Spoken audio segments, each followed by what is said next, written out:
Good afternoon बच्चों। तो भाई आज अपन पढ़ेंगे भाई पाठ एक। पाठ का नाम है नमक का दारोगा। तो नमक का दारोगा यह एक कहानी है। इसके जो लेखक हैं वो है प्रेमचंद जी हैं। तो भाई इस कहानी का जो सार होता है वह सार अपन पढ़ेंगे। तो भाई नमक का दारोगा कहानी भाई ईमानदार है ना, ईमानदारी तथा सच्चाई की जीत को प्रकट करने वाली एक कहानी है।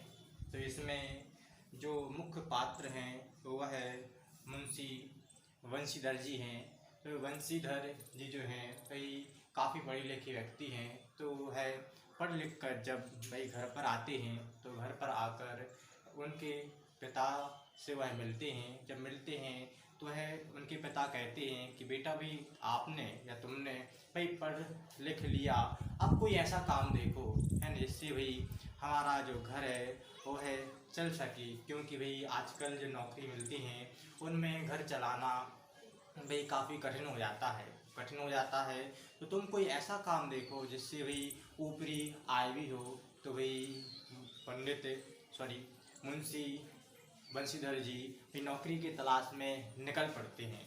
तो भाई जब निकल पड़ते हैं तो भाई भाई ढूंढते उनको भाई नमक विभाग में नमक का जो पद होता है दरोगा वह उनको मिल जाता है। तो भाई जब उस पद पर वह आसीन होते हैं तो अपने पिताजी के पास जाते हैं। तो भाई उनके पिता भाई काफ़ी प्रसन्न होते हैं। जब प्रसन्न होते हैं वह सोचते हैं भाई नमक का दारोगा में भाई मेरे पुत्र को भी नौकरी मिल गई है। तो भाई इसमें मासिक आय के साथ साथ भाई ऊपरी जो कमाई होती है वह भी भाई मिलेगी। लेकिन जो पंडित मुंशीधर होते हैं वह काफ़ी ईमानदार भाई सच्चाई की राह पर चलने वाले होते हैं। तो भाई एक दिन क्या होता है, वह अपनी भाई ड्यूटी पर तैनात थे। तो भाई समुद्र के किनारे तो भाई काफ़ी वाहनों की आवाज होती है, यानी काफ़ी वाहन आते हैं। तो भाई जब आते हैं तो भाई जो मुंशी बंशीधर होते हैं वो है अपने हाथ में तमंचा लेकर भाई उस ओर जाते हैं और देखते हैं तो काफ़ी मल्लाह हैं और काफ़ी जीपें हैं। तो वह चिल्लाते हैं भाई कौन हो और भाई कहाँ जा रहे हो और यह गाड़ियाँ किसकी हैं। तो वह कहते हैं यह जो गाड़ियाँ हैं वह पंडित आलोपी दीन की हैं। जो पंडित आलोपी दीन हैं वो है उस नगर के भाई काफ़ी संपन्न व्यक्ति थे। उनके पास काफ़ी धन था और काफ़ी भाई वह पावरफुल व्यक्ति थे। तो है ना, वह जो होते हैं उनकी गाड़ियों को भी जब्त कर लेते हैं। जब जब्त कर लेते हैं तो जब्त करने के बाद यह खबर जब पंडित आलोपी दीन के पास पहुंचती है तो भाई पंडित आलोपी दीन भाई आते हैं। जब पंडित आलोपी दीन जब आते हैं तो वह बड़ी चालाकी से पूछते हैं कि भाई और बाबूजी भी क्या हाल है। तो भाई जब उन्होंने ऐसा कहा तो वह भाई काफ़ी सचेत हो जाते हैं। जब सचेत हो जाते हैं तो वह कहते हैं भाई क्या भाई हमारी जो गाड़ियाँ हैं वह आपने क्यों जब्त की। तो जो पंडित आलोपी दीन होते हैं वह उनको है ना धन यानी रिश्वत देना चाहते हैं, लेकिन फिर भी वह नहीं मानते हैं। तो भाई जब नहीं मानते हैं तो पंडित आलोपी दीन को भाई गिरफ्तार कर लिया जाता है और गिरफ्तारी का हुक्म देते हैं। जब हुक्म देते हैं तो उनको भाई थाने ले जाया जाता है। जब थाने ले जाया जाता है तो उनका सिर जो होता है भाई शर्म के कारण भाई लज्जा के कारण झुक जाता है।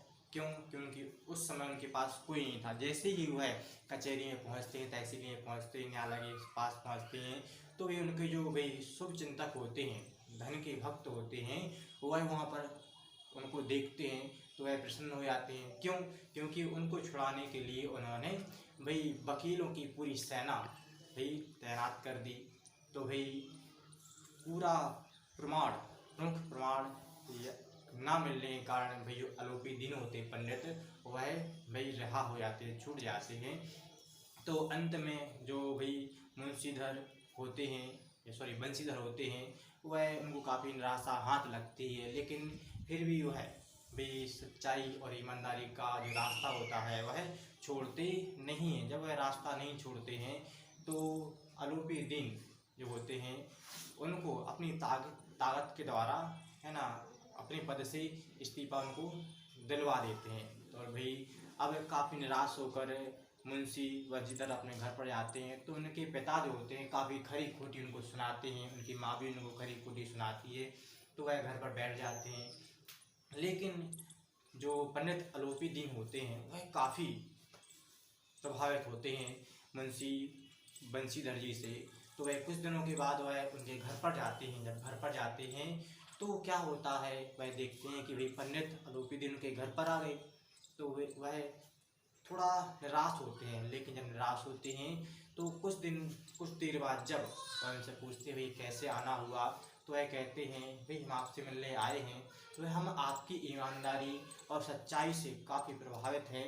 तो भाई वह अपने एक स्टाम्प पर भाई लिख कर देते हैं कि आप फिर से जो भी मुंशी का पद होता है, दारोगा का पद होता है, वह फिर से आप उस पर आसीन हों, क्योंकि आप जैसे व्यक्तियों की ही हमें ज़रूरत है ना। यदि आप नहीं होंगे तो भी हमारा जो समाज है वह काफ़ी पिछड़ जाएगा। तो भाई जब ऐसा पंडित आलोपी दिन कहते हैं तो जो मुंशी बंशीधर होते हैं काफ़ी खुश हो जाते हैं और फिर से वह दारोगा का पद संभाल लेते हैं। तो भाई इस प्रकार जो है भाई सच्चाई और ईमानदारी की जीत होती है। तो यह था आपका पाठ। तो भाई आपको भी समझ में आया होगा। तो भाई इसको आप भाई जो पाठ है इसको आप फिर से पढ़ें, पढ़कर जो हमारा जो है वीडियो है इसको फिर से सुने। तो यदि समझ में नहीं आता है तो भाई आप हमें लिखकर भाई बोल सकते हैं। तो भाई आज के लिए इतना ही रहता है। जो इसकी प्रश्न उत्तर हैं भाई आपको सेंड कर दी जाएंगे। तो भाई आप उसको फिर से याद करें और जो सेंड कर रहे हैं क्वेश्चन आंसर इसको आप लिखें और भाई समय समय पर भाई आप अध्ययन कार्य करते रहें। तो आज के लिए इतना ही रहता है। बहुत बहुत धन्यवाद।